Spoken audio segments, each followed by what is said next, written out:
ఈ మధ్య ముఖ్యమంత్రి గారు ఏదో అన్నారండి, మండదా అక్క, మండదా చెల్లి, మండదా అన్న, మండదా తమ్ముడు. ఇప్పుడు నేను అడుగుతున్నా, అన్నం పెట్టే అన్నా క్యాంటీన్ మూస్తే మండదా అన్నా,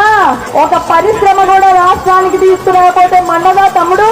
అంబేద్కర్ విదేశీ విద్య ఆపేస్తే మండదా చెల్లి, కరెంటు ఛార్జీలు 7 సార్లు పెంచితే మండదా అవ్వా, ఆర్టీసీ ఛార్జీలు 3 సార్లు పెంచితే మండదా తాత, చంద్రన్న ఇచ్చే సంక్రాంతి, రంజాన్, క్రిస్మస్ కానుకలు ఆపేస్తే మండదా పిన్ని, భూములిచ్చిన రైతులని కడుపులో కొడితే వాళ్ళకి కడుపు మండదా, అన్నపూర్ణగా వెలసిల్లిన ఆంధ్రప్రదేశ్ కి రాజధాని కూడా లేకుండా చేస్తే ఆంధ్రులకి మండదా, రోజుకి 18 గంటలు మన రాష్ట్రం కోసం కష్టపడి ఇంతమంది యువత భవిష్యత్తు కోసం నిరంతరం తపన పడే నాయకుడు చంద్రబాబు నాయుడు గారిని 53 రోజులు అన్యాయంగా జైల్లో వేస్తే మాకు మండదా.